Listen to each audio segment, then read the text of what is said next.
welcome to What Matters to Me and Why. This is the second in the series, and our goal is to have next fall probably 2 additional ones. Just a little bit of context for this sort of forum. This is exactly the kind of audience we look for this forum.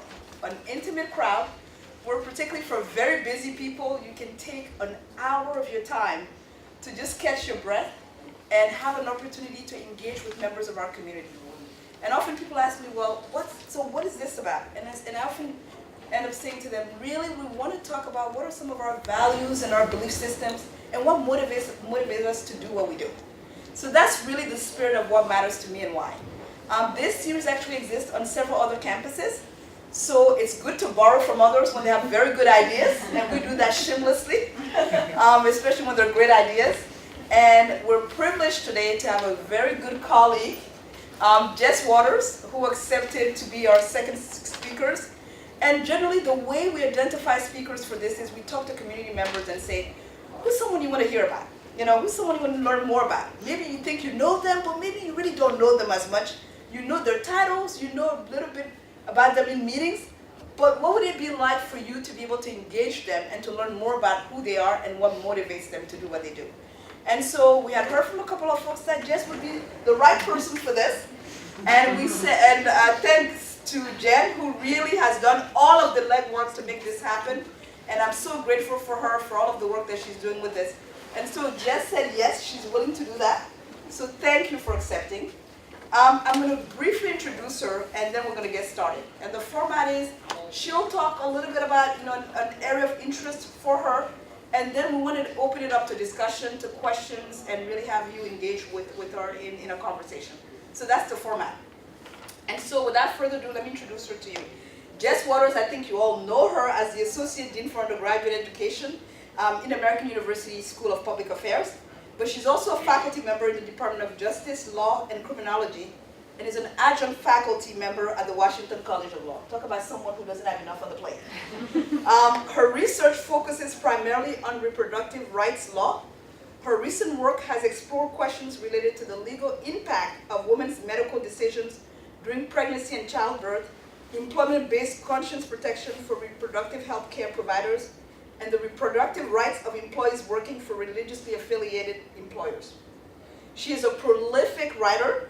Her work has been published in the Harvard Journal of Law and Gender, the American University Journal of Gender, Social Policy and the Law, the Yale Journal of Law and Feminism, and the Stanford Journal of Civil Rights and Civil Liberties. I often ask, where do you find the time?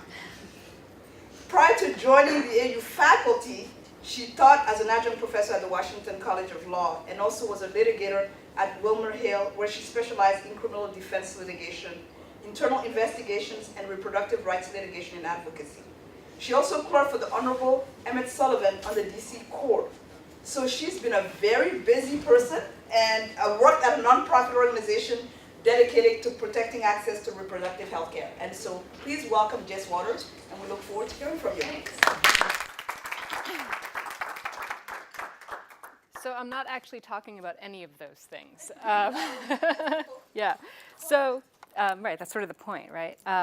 So when Jen approached me about giving this talk, I immediately said yes, because I'll say yes to anything Jen asks. But I was terrible, because for like 2 weeks, she kept saying, what's your topic, what's your topic? I don't know what my topic is. And I was like, well, I could do something really academic, because I thought that's comfortable, right? I'm pretty good at giving a talk on law, pretty good at giving a talk on reproductive rights. And she should have nudged me a little and said, well, maybe that's not exactly what we're looking for. And it's, you want me to talk about my feelings, don't you? That is not a space that is generally super comfortable for me. So I was thinking about it and thinking about the work we've been doing here over the past couple of years and how we've really tried to, with our undergraduates in particular, change our messaging. Right, and talk to them not about just how many internships can you get, how many jobs can you get straight A's, can you have 6 majors and save a small country before you graduate? And we've started talking about breathing, right? And we've started talking about taking your time and making mistakes and being okay with falling down and figuring it out. And I've been thinking a lot about that because this is the speech I give to a lot of our freshmen. And inside I was thinking, yeah, but I'm not so good at that, right? So I've been thinking a lot about imperfection. And so the title of this talk is Embracing Imperfection. And I have to say, when I told people in my life that I was giving this talk, their reactions went something like this. I told my husband, and he was drinking a glass of water at the time, and he spit it out, and he said, "Have they met you?" And I said, "Okay, fine, fine, fine." And then I told my best friend, and he also laughed, and he said, "Why did they ask you?" I said, "Thanks, thank you, I appreciate this." I told my running partner just yesterday morning, and we get up and we run at 6:15 in the morning because we're great at embracing imperfection. And she looks at me, and she's cut from the same cloth as me. And I said, "Well, I'm giving a talk on embracing imperfection." And she said, "Ew, why?" That's sort of how I'm feeling. And then another person said to me, "Embracing imperfection? Well, yeah, you're a working mom." I was like, "Oh, yeah, that's sort of interesting, right?" So I had these really, people had strong reactions to the fact that I was giving this talk. So suffice to say that this thing that matters to me, this embracing imperfection, is not something I am expert in or have figured out, but it's something that I think is important, and it's something that I'm working on. And I think those things that you're working on tend to be the important things. So that's how I landed here. And I'll say that giving this talk is actually a little terrifying for me, because let's face it, we all want others to think that we have it figured out, right? We want other people to think that we're perfect, that we have things under control, that we don't need help, right?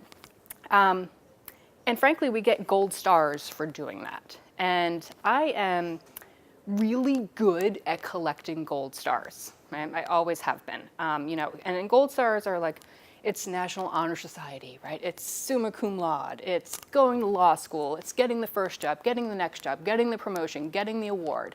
And I've figured out how to do that in a lot of circumstances. But it turns out that some of that work that we do is this really sanitized version of work, and this really sanitized version of striving for something. There's an author, Anna Quindlen, I'm sure a lot of you know her, and she gave this commencement speech at Mount Holyoke years ago, but I've always loved it. And in her speech, she talks about herself on the first day of college. And she says this: "I cannot remember what she wore or how she felt that day, but I can tell you this about her. She was perfect. And let me be very clear what I mean by that. I mean that I got up every day and I tried to be perfect in every possible way. If there was a test to be had, I had studied for it. If there was a paper to be written, it was done. I smiled at everyone in the dorm hallways because it was important to be friendly. And then I made fun of them behind their backs because it was important to be witty." And I read this and I thought, how did you get in my head, right? But here's the rub. It's kind of the easy way out, right? And she goes on to say this. Because those gold stars, right, those things you can point to easily, they're identifiable, everyone else can see them, you can put them on your resume, it can be very public and again, very sanitized. And it's really easy, once you start collecting those gold stars, to just keep trying to get more, right? Because it's satisfying. But she goes on to say in this same speech that, quote, "Eventually being perfect day after day, year after year, became like always carrying a backpack filled with bricks on my back. And oh, how I secretly longed to lay my burden down. Trying to be perfect may be sort of inevitable for people like us." And this is these people in this room, I think, right? "Who are smart and ambitious and interested in the world and its good opinion of us. But at one level, it's too hard, and at another, it's too cheap and easy. Because it really requires you mainly to read the zeitgeist of whatever and wherever you happen to be and assume the mask necessary to be whatever it dictates or requires. Those requirements shapeshift, sure, but when you're clever, you can read them and do the imitation required." And I read that and I thought that's what it comes down to, because when your goal is perfection, or sort of more accurately, the illusion of perfection, what we're talking about is imitation. And what we're talking about is the easy way out. And I started thinking, why do we fear being imperfect, right? Why do I fear being imperfect? Because that's certainly not the standard I hold anyone else to, right? When I think about the narrative in my head and the self-critiques in my head, I would never hold Marianne to that standard. I would never hold Jane to that standard, right? If they were being hard on themselves, I would say, you're being too hard on yourself. You're being ridiculous, right? But we don't allow ourselves that same luxury. And I think part of it is because we want to present ourselves in a certain way, and we want to protect ourselves, right? We want to protect ourselves from rejection, real or imagined. It's easier and it's cleaner and it's safer to present an image that you have it figured out. And to present an image that there isn't uncertainty, that you're not grappling with uncertainty in some way. As all good scholars do, when I was preparing for this talk, I thought, all right, imperfection, I can write about that because I'm going to research the shit out of it, right? so that's what I did. And when you start like Googling imperfection and vulnerability, you find yourself in a TED Talk hole, right? So I watched a lot of TED Talks over the past couple of weeks. And I'm sure some of you have heard of Brené Brown, who writes on vulnerability, and I found myself watching a lot of hers. And she talks a lot about perfectionism.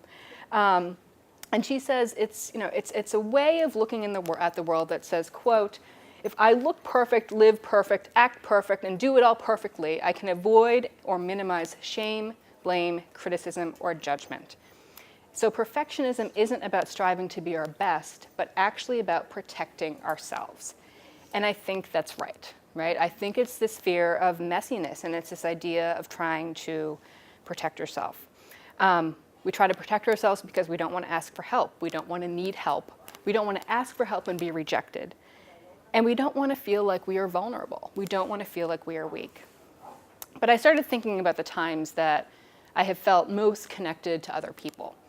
And I'm betting for most of you it's the same. It's not the times when you're getting the award or the gold star. I mean, it's wonderful to celebrate accomplishments with family and friends, don't get me wrong. But that's not the time when you're most connected. I think that the deepest places of connection are when you let your guard down, right? And whether that is like leaping without a net into some new experience, whether it's asking for help, maybe it's those times, and we've all had them, when you lay on the floor crying, right? You have a broken heart, or you've had a loss in some way. You've had some sort of failure, right? Those are the times when you accept that help, that you have that connection. And it's those messy places and those complicated places and those confusing places that feel so terrible that get you to someplace new, because it's usually because someone has helped to pick you up, right? And it's usually because you took a chance. So I thought about kind of ending that talk there, and then I thought, okay, that's sort of the easy way out. I should probably talk about some times when I've done these things. And I'll talk about a few. One for me, so for the taking chances. One was actually leaving my job as a litigator, because I had for 27 years, I had gone through high school and undergrad and law school, and I got this job at this amazing law firm, and I was about to make partner, and all the money that comes along with it and all the prestige that comes along with it, and it was the next gold star, right? Making partner was the next gold star, and it was pretty clear it was going to happen, right? And I was teaching at WCL for one night a week as an adjunct, and I just loved it. And I remember going home and saying to my husband, like, I'm kind of thinking about like leaving the law firm. And he was like, you're doing what? What are you doing? Because we had just had our first child. He had just started his own business. So I was the breadwinner. And he said, okay. And then this opening came at AU, and it was for a 9-month term faculty position. And those of you in this room know that there is no security in those 9-month term faculty positions. And I remember being on the phone with then Dean Leogrand of the School of Public Affairs, and him offering me this job, and he told me the salary, and I said, say what, right? But I did it, and I took the leap. And it was one of the most terrifying things I had ever done, right? Because I was leaving something that I was really good at, and I knew I would continue to be good at. And I had no idea if I would be good at this next venture. And I was pretty sure I was going to be broke. And the combo of that, taking that leap was incredibly terrifying, but it was also one of the best things I'd ever done, right? And I ended up getting support from unlikely places, right? And people who, I feared at that time letting people down, right? The people who had mentored me through the law firm, who were counting on me doing those things. I was worried about letting my family down. And it turned out people just supported me, right? And that fear was in my head, right? It wasn't what they were putting on me, it was what I was putting on myself. Another thing, and this is sort of deeply personal, as most of you know, I lost my dad 2 months ago, and I was very close to my dad. And he actually passed away the day before I was scheduled to interview for the VPUG position. So I had to call the search committee and say, I can't do it, this is what happened. And I hadn't even told anyone my dad was sick for the most part, right? And it all sort of happened very quickly. And so the fact that I had lost my dad became sort of a university-wide known fact, right? And to me, that was excruciating because that wasn't something, I don't do that, right? I don't share my personal stuff at work. But it was so amazing in so many ways because people that I barely knew from across campus were offering incredible support and incredible kindness and sharing their stories of losing parents or losing family members. So I was sort of forced into this position of public vulnerability, right? I didn't go there willingly, but it really was sort of life-changing for me to be able to, rely on friends and colleagues and family in that way. The other thing that I think is really important about all this is we talk a lot about empathy and having empathy for our students and our colleagues. But you can't actually have empathy if you're not showing people something of yourself, right? You can have sympathy, but you can't have empathy. I'm not suggesting that we start baring our souls to our students. In fact, I would suggest that we not do that too often, right? My lawyer hat goes on. But, you can't have true empathy unless you are also sharing a part of yourself. And I think you also can't get anywhere close to perfection or joy or true happiness unless you're experiencing these other things. So Brown, who I am stealing liberally from here, talks about vulnerability. And she says, you can't numb those hard feelings. And she's talking about that fear of rejection and that fear of loneliness in some way. You can't numb those hard feelings without numbing the others. You can't be selectively numb. So when we numb those, we numb joy, we numb gratitude, and we numb happiness. And then when we are miserable and we are looking for purpose and meaning, and then we feel vulnerable, so then we have a couple of beers and a banana nut muffin, which I thought was pretty great. But she talks about in her research, she's actually studied shame and vulnerability and gives talks all over the country on these things.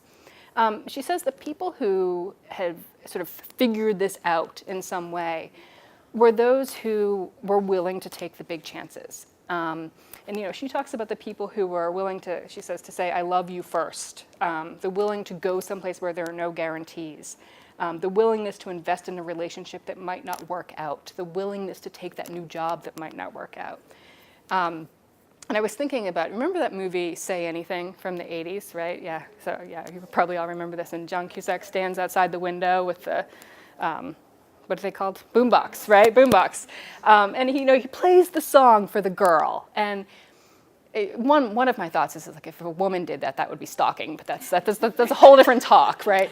But it's a show of vulnerability, right? It's a show of being willing to be imperfect for something greater, right? And we think about those things with like love and relationships, but I think we can also think about it in terms of our interactions with students and colleagues and how we teach and the expectations that we set for our students going forward. So I'll wrap it up with one more quote. So Anna Quindlen in that same speech at the end says, nothing important or meaningful or beautiful or interesting or great ever came out of imitations, because the thing that is really hard and really amazing is giving up on being perfect and beginning the work of becoming yourself. And I think that's it, right? I think it's this idea of accepting yourself as imperfect, allowing others to see you as imperfect, so that you can actually be yourself. So those are my meager thoughts on the issue, and I'd love to talk, see what you have to think.